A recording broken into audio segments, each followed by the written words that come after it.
Hello, today I'm doing a quick video about how I train and how I train and work through alerting to hair pulling or picking or any of those repetitive behaviors. Hi baby. So I start with a bunch of high value treats and an easy to get to container. You can't see it right now, but she's very interested. She gets a bit talkative whenever we're, come here, good girl, whenever we're doing training. So I usually start by warming her up. I haven't practiced this in a few weeks now. Leave it, good girl. I haven't practiced it in a few weeks, so we'll just see what we get. Usually I just work with whatever she gives me for that day. And I completely allow her to just talk like this. It's just kind of how she processes all the different stuff, and there's some people out in our backyard, so I just usually ignore that behavior. But I'm going to go ahead and start with a few things that I know she knows, and then we're going to work through the stuff that's kind of new or refresher. Come here. Spin. Good girl, down. Good girl. And this just gives her a little bit of positive motivation that she knows what's going on. Cute. Cute. Good girl. So she knows what's happening. So the first thing, come here, down. You're cute. You're adorable. So the first thing they're going to need to know is a touch command. Usually I like to do this with a closed fist so she knows what she's targeting. So what I will do is I'll have a treat over here. Yeah, so for a target, I guess you would just let them touch it, and then as soon as they do, then they get the treat out of your hand. So it's over here and it's in a fist, so she touches that and then I give that treat. Might be kind of hard to see from here. So as soon as I have a fist and her nose touches it. And then I'm going to pair that with a word command, touch. Good girl. Right now I'm accepting either a paw or a nose touch. So yeah, she's already pawing this. Touch. Good girl. She's hitting it pretty hard. So you can shape that until they have a really solid paw or nose. At this point, I would suggest just letting it be whichever one unless you have a really strong preference. You want to just encourage anything that they're giving you. So, touch. Good girl. And so I'm going to try that in a few different areas. Touch. Good girl. So it becomes a game. Touch. Good girl. Once they've got that, then we're going to start shaping it to actually being, you can't take from the treat box. Nice try though. Down. Good girl. So the next thing that we're going to do is we're going to extend that to being near our, for me it's going to be my face. So you pick the area that you have the biggest issue with. If it's hair pulling, if it's scratching, just pick the one that is the worst for you, and then we will expand that later to encompass, I know there's a train. We'll expand that later to more issues, but just pick one very specific area to start with so that they can really get that down solid, and then you just expand and accept more things. So for me, that's we're gonna do eyebrows, and pulling is gonna be the behavior. So the first thing I'm gonna do is go like this, and a touch, touch, good girl. Also, I've changed it so there's no treats in my hand whenever I'm asking her to touch, because in the real situation, I'm not going to be carrying around treats in my hand. I'm going to have to go to a source that's nearby and pick up that treat. So I'm kind of phasing that out. You might want to phase that out later or earlier, or whatever your situation is. But she's already learned this. This is just a repeat of something she already knows, so I want her to not have the smell being associated, because it's not going to be, I smell this treat and you do this behavior so I get that treat. It's, you can alert to that behavior even whenever you don't smell that I have a treat, and that will still, you'll still get a treat later. So that's why I'm doing that. Okay, Anna, touch. Good girl. Notice I'm getting closer and closer to my face. Touch. Good girl. Touch. Good girl. Touch. Good girl. Touch. Good girl. So once they've got that down, then you start actually imitating the motion. And this part, it may be kind of harder with her because she already has the alert trained. We're just doing a refresher course. But for a typical dog, this is going to be kind of a longer process. So what's going to happen is I'm going to start doing the behavior, and then very shortly after I do the behavior, then I will give her the touch command out loud. And then what will happen is I will expand that to where I start doing the behavior, I wait just a little bit, and then I give the command. So what's going to happen is those things will always happen together. So if she doesn't go ahead and do the touch in response to the behavior, then I will eventually give her that command, and then she'll get a treat. So she'll start learning that she can actually just go ahead and touch whenever she sees the behavior, and she'll still get the treat. I don't have to actually tell her to touch. So you're just pairing those two together, that if I touch when I see this, then I still get the treat. I don't have to be told to touch. So she'll probably make that connection really, really fast since she's already learned it, but hopefully we'll get like one time of her not doing it. So I might do this and I'll go touch, touch, yes. So that was good. She did delay on that one. Touch, good girl. So then later you would just go like this for, let's say, 10 seconds. Good girl, yes. And that is a jackpot. So she did it without the command. So she gets a few of her treats that she loves. And then I'm going to do it again. Good girl. So for her, she's pretty vocal. Later I would shape out the vocalizing, but for her, that's just her first reaction to things, is I'm going to tell you with my mouth. So now I'm holding this treat down here to distract her. So she thinks that somehow she's supposed to get the treat. With that, she's pawing my leg, she's staring at the treat.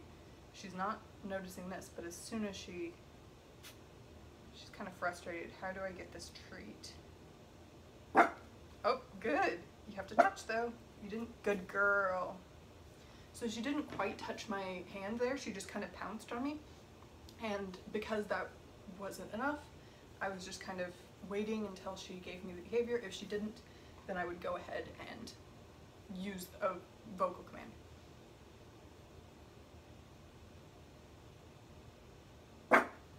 Good girl. Okay, now I'm gonna try add another little factor. So right there, go place. Go to your place. Good girl, down. Good. There. You can kind of see it. That's good enough. So, now that she's in her place, for her, whenever I tell her place, she's expected to stay on that until I release her. What I'm going to do now, which she's already kind of learned this, but this is kind of the next step, is to generalize different locations. So they could be doing something else whenever they're expected to alert. So for her, what I'm going to communicate to her, so her place command is a default stay. What I want is if she sees me doing the behavior she's supposed to alert to, that goes out the window, the stay is no longer relevant, and she should still come alert. So she won't know that right away. So I may have to give her a verbal command to touch, but I want her to make that decision that she's going to ignore that training and test out if she's allowed to come alert to me. And at that point, I will give her a big reward, because that is exactly what I want. What I'm teaching is that no matter what you're doing at the time, it's more important to me that you come and you alert to me. So right now she's settled into her placemat. She can't see the mat, but she's on a little mat. So she's trained not to leave the perimeters of that mat unless given a release word. But I'm basically training her that the act of me doing the behavior is a release command.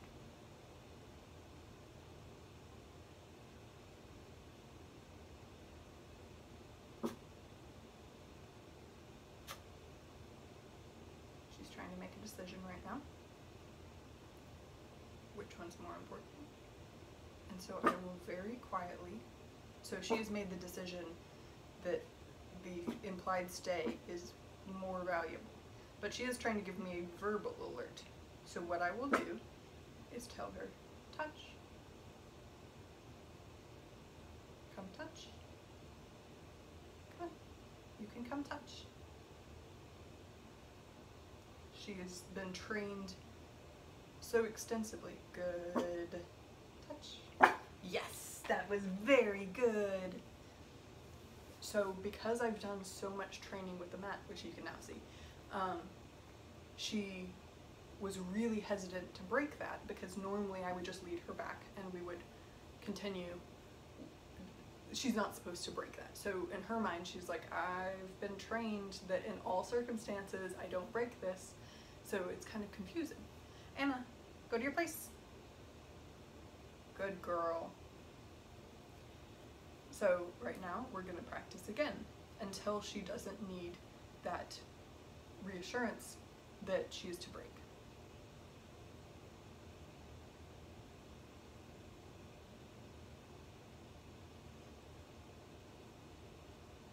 Touch.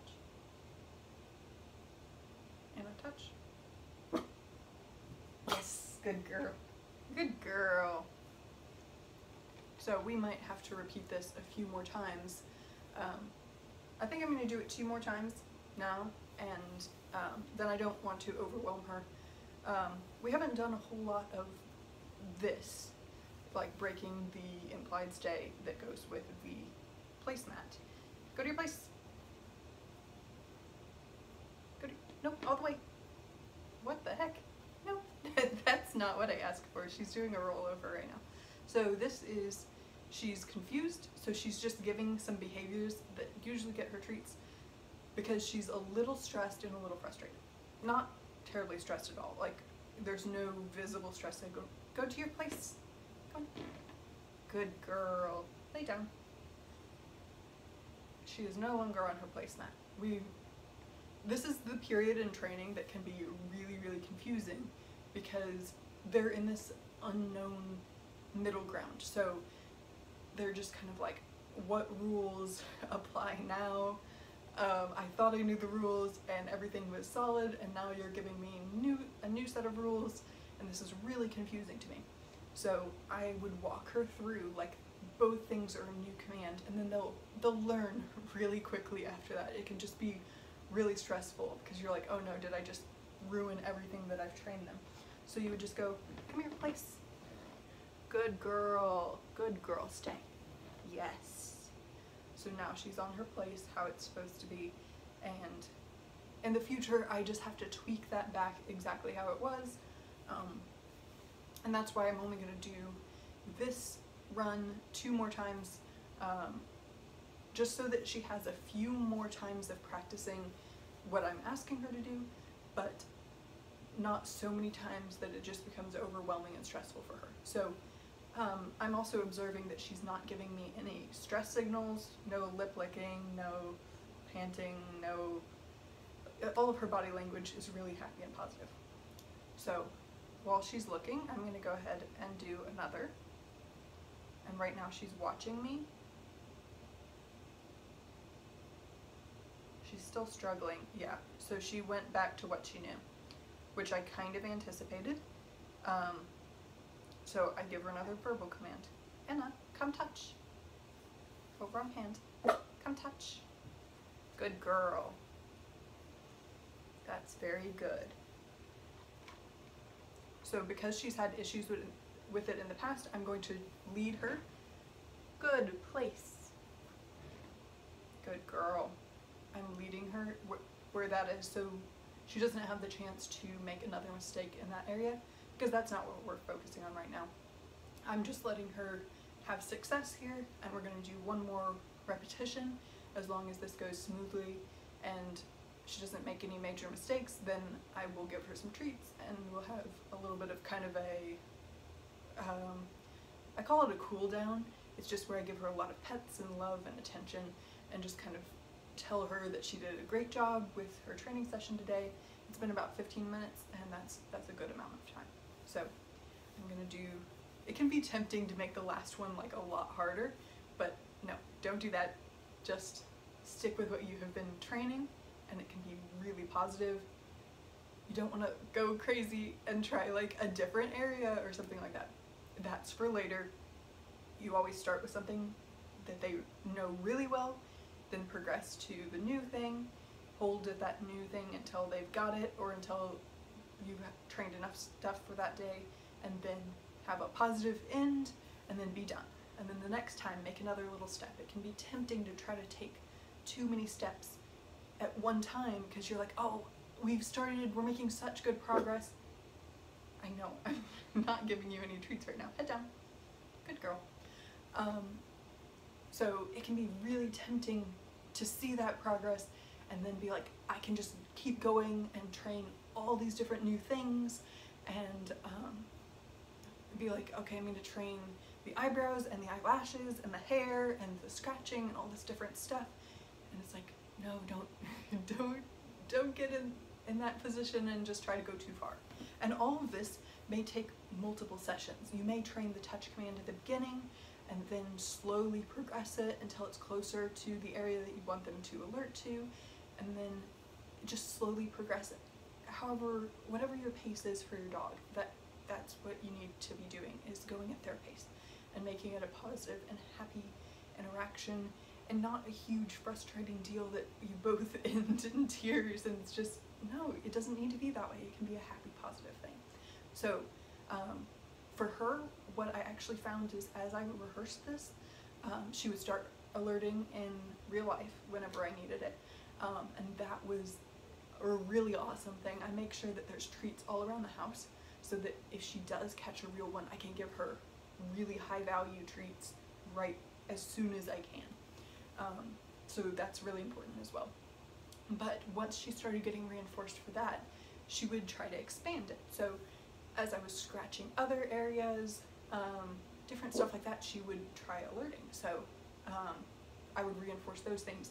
And she would obviously also alert to things that I didn't want her alerting to. One of the things was actually putting on chapstick, because that's a repetitive motion. She went, okay, you want me to alert to all these repetitive motions, and a lot of times I'll just do like a bunch of circles with the chapstick, and so she would think, oh, that's a repetitive motion, do you want me to alert to that? So I had to be like, nope, but you get a tiny treat for trying.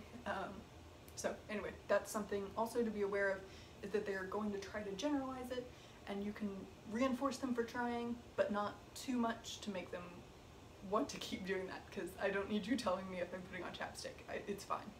So anyway, one more time, and then I'll show you what my play cool down looks like, and then we'll wrap it up for today.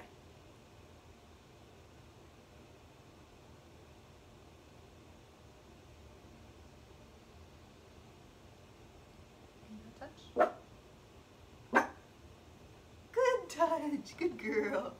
So she touched my elbow, which I accept as a touch. Yes, Nan, yes, girl, you're very good. Yes, you're very good. Oh, such a good dog. So she gets some play and some pets and some love. And do you want one more treat? And, oops, spin, good girl. And cute, good girl. And touch, good girl. So I end with a few things that I know she knows. Touch, yes, good girl. So some happy, positive, fun things, reinforcing those little things that we learned. Oh yes. And so then we'll get out some toys and play and cuddle and just have a good time. You're free to go. Go free. So she is happy. You can see her body language. She had a good time. And so this is how you want to end a session. You want to end it on a positive note with a dog that is just happy to have been training, and just keep it lighthearted and fun. And if you notice them getting stressed, then don't be afraid to end it. Try to step it way back. Practice a sit, practice a down, something that they know really, really well. Just try that, give them a few treats for that, and then end. And if they won't take treats for that, just end. Don't fall for this whole, like, we have to end on a positive note, like you have to have learned something. That it's okay. If they're stressed out, just be done. It's okay. You'll be able to try again later in the day, try again tomorrow. Don't pressure your dog just because you want to advance really fast.